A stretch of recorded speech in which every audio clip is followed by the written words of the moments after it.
case, we also have a federal system, so you have center and states. So the GST is simply saying we'll have a parallel system.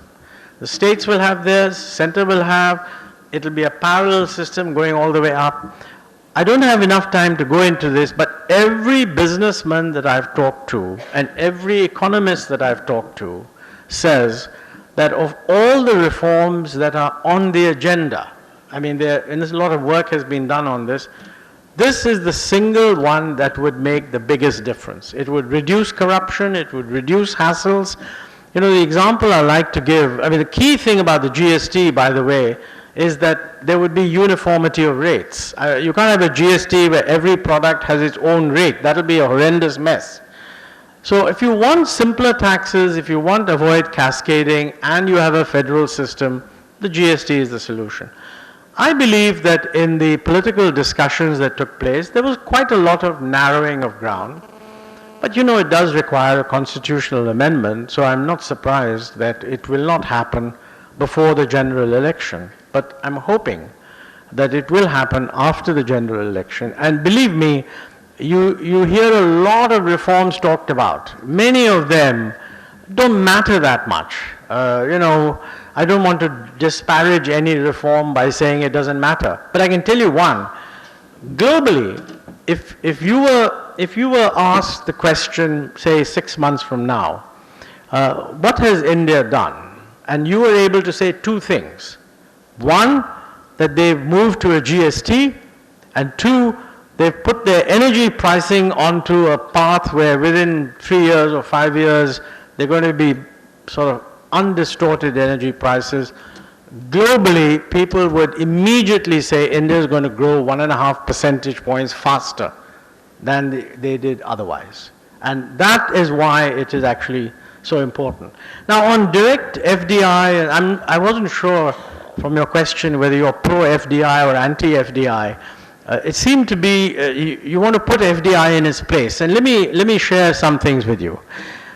I don't believe, by the way, that policy should be driven by FDI. You know, we have a domestic savings rate of 32, 33% or something like that. And maybe the maximum current account deficit that we can tolerate is somewhere around 2.5%. So in an overall investment rate of, say, 36%, the net foreign investment may not be more than about 2.5%, okay? So it is quite clear that FDI is not what, I mean, domestic investment is extremely important. But you know, the idea of keeping FDI out is not, in my view, consistent with the way a global economy works. I think a global economy today works with global supply chains all over the place. Sometimes people are quite happy to buy from you because you've established credibility, and they don't need to invest in. I mean, for example, in software, you've established credibility.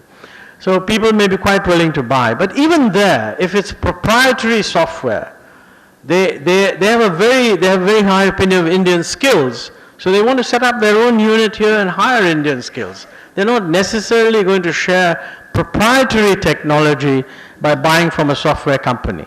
So you have to recognize that if the world is moved towards global supply chains, then investment has to be seamlessly allowed. And what's more, we have to invest abroad. And very often, if you want to latch on to a supply chain, you may be better off with an Indian company locating itself in Malaysia, dealing with the hassles in India, bringing some stuff to Malaysia, and a Malaysian-based Indian-owned company forming part of the supply chain to somebody else. So it's going to be a lot of outward-going FDI, inward-coming FDI. And I think we should be very clear about that, and I do not think you cannot separate intellectual property from FDI. Some intellectual property can be bought off the shelf. That is usually low-end, non-cutting-edge property. Today, the name of the game is intellectual property development. The Western countries have a huge advantage in that because they have the resources. So if they're going to protect their intellectual property, they may well want to do an investment here and then link up with the rest of the system. So I think if we have any residual fears about FDI, it's good to debate this issue. And I would say that there is, many people may question hot money. Many people may question short-term foreign borrowing. I don't believe that we have any reason to worry if there's a huge amount of FDI coming in. There isn't, by the way, a huge amount of FDI coming in, but it's much better than it was earlier. And I think that our positioning as a country that is likely to attract FDI is actually pretty good. We don't look good right now to ourselves, but the rest of the world knows that there's a global recession going on, there's an Indian election going on, they're watching what's happening, and I don't think that if you look 4 or 5 years down the road, the big people who are interested in launching global strategies have not written off India by any means. And I think this is something that we need to manage our economy in a way in which that interest actually remains high. And it will be to the benefit of Indian investors also. Many of them will want to form joint ventures and so on. It's not as if, they will be pushing out Indian investment. That's not, at least my perception. I think those are the questions that we had. But your permission and permission of the audience, we'll just take some questions from the audience sitting in Tanjavur. They are watching it over the video conference. So if there are questions. Yeah, the floor is open.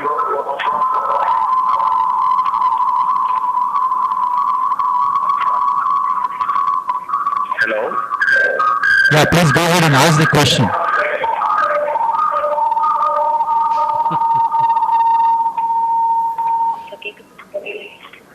Good evening, sir. I am Janvi from Shastra University. Yeah, ask the question. Excessive import of coal. Excessive import of coal. So, wouldn't it bring current account Can you message it? I'll take some questions from the audience here. If you can message the question, I'll take it. I'll ask the question on your behalf. Yes, sir, please. By the way, I hope my voice isn't going to Tanjavur in the same way. No. That we're hearing that.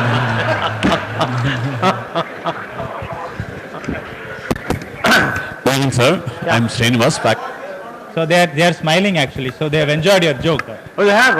Okay. Good evening, sir. I'm Srinivas, faculty. The conflict between the monetary and the fiscal policy affects the economic growth of our country.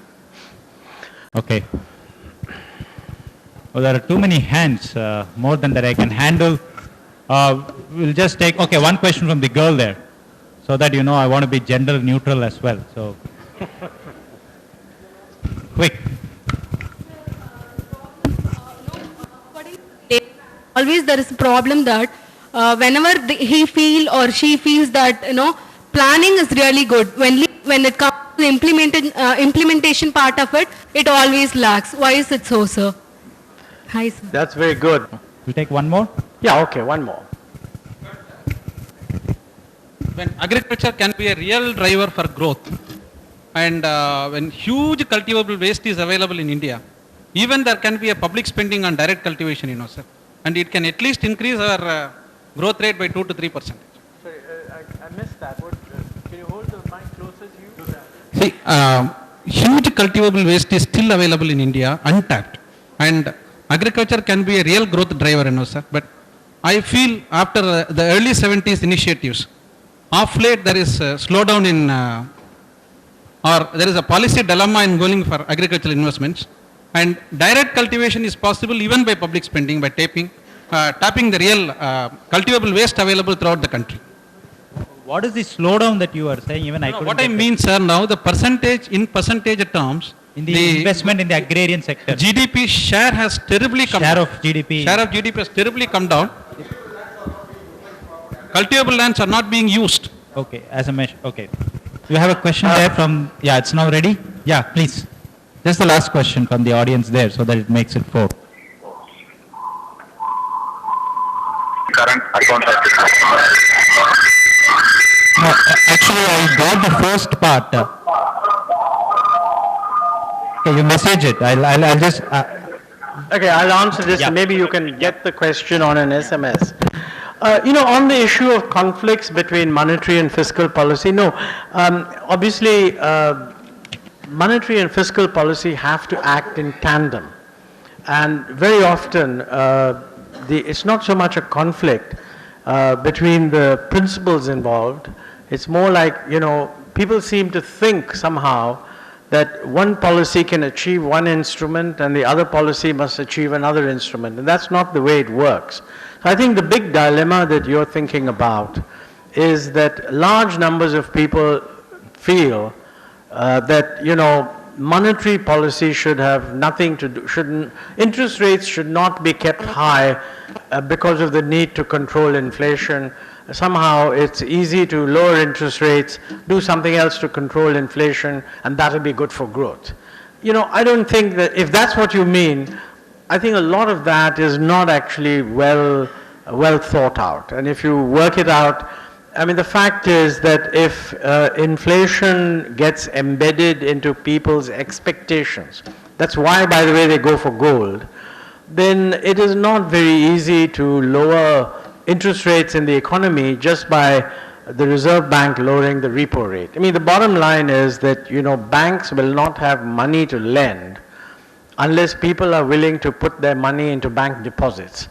And you can lower the short-term interest rate, but if banks cannot lower the interest rate because people are expecting that interest rates should at least offset inflation, then you may lower the short-term interest rates at the RBI, but you will not actually lower the interest rates in the economy as a whole. So actually both fiscal and monetary policy have to work together. And in fact, both the Reserve Bank and the Finance Ministry do have many ways of discussing and sorting things out. And I'm quite sure that we will get the relevant balance. The other point, by the way, you have to remember is that in an open economy, one of the consequences of anything you do on the interest rate has to be, what do international markets read it as? Because, if international markets feel that lowering the interest rate before lowering the rate of inflation is a sign that the RBI just doesn't want to take any tough decisions, you could see a highly negative impact through capital flows. And that is a potential source of volatility that any RBI governor has to look at. So I personally do not think that the monetary fiscal issue is a big problem. I think we know what needs to be done, and as somebody said, the real issue is implementation. That's always tough.